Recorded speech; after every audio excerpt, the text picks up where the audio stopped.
In this video, we're going to explore how to graph a rational function. First, what makes a function rational?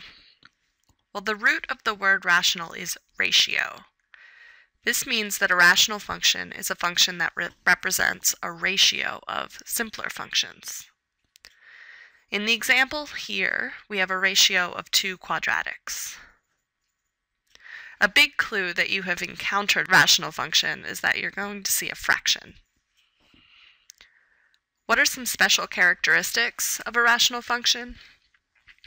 Well, since you basically have multiple simpler functions reacting in their own ways as x changes, things can get really complicated.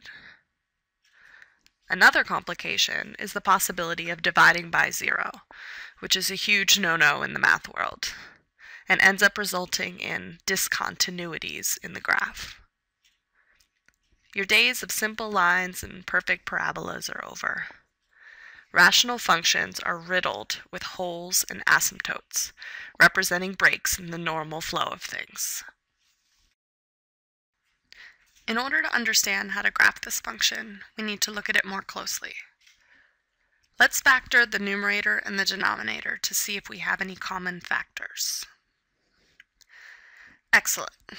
We see that x minus 4 appears in both the numerator and the denominator, so let's cancel them.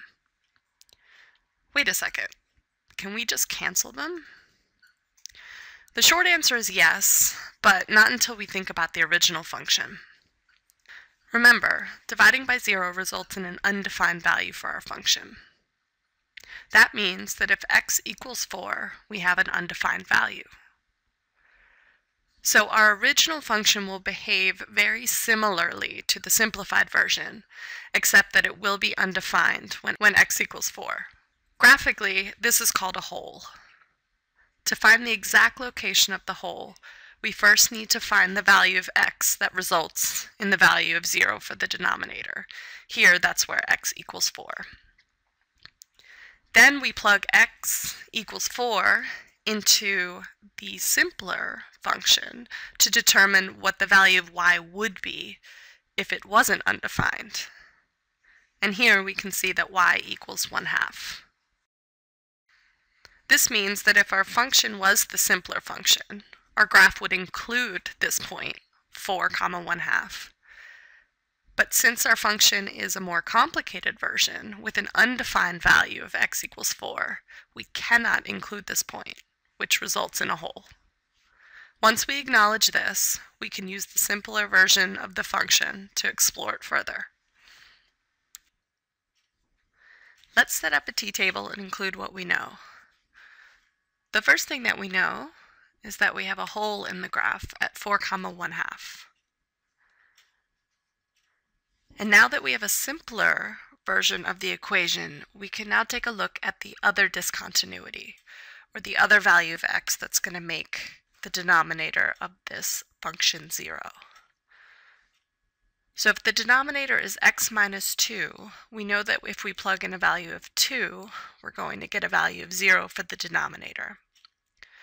So this discontinuity is not going to be a hole, but instead is going to be what's called an asymptote. And we represent an asymptote with a dashed line. And for now, let's just understand it to be more or less an off-limits area of the graph. Since we can't have an x value of 2, we aren't going to have any points on the function that are going to be on this dashed line. Now that we've done that, let's also plot the x and y intercepts, where we plug in an x value of 0 and see what we get for the y value. And we plug in a y value of 0 and see what we get for an x value.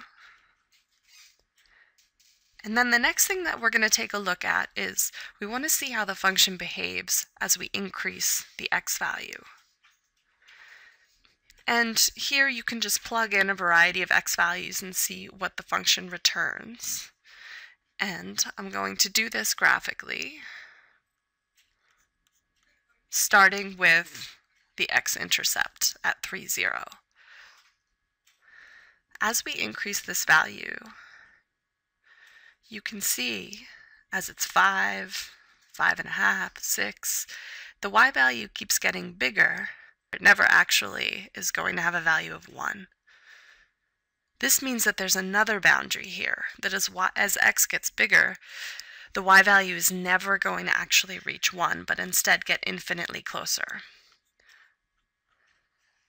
This is going to be another type of asymptote, a horizontal asymptote.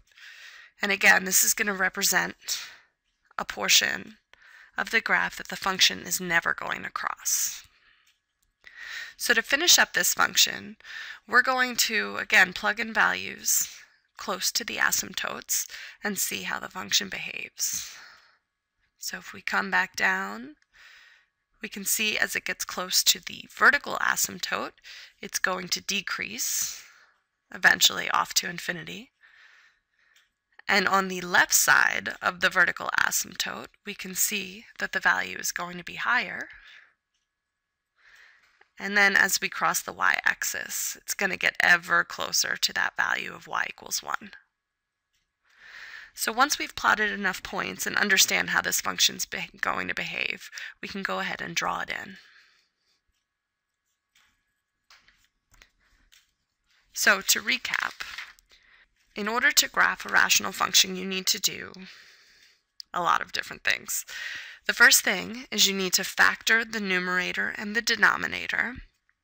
As we cancel the factors, we need to note the values of x that will make these factors equal to 0, and then find any holes in the graph by plugging those values into the simplified equation.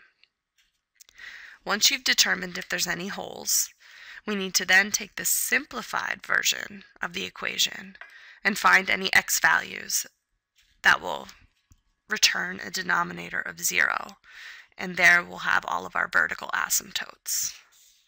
And then finally, we need to plug in certain x values around each one of the asymptotes to determine and understand how the function behaves. Good luck.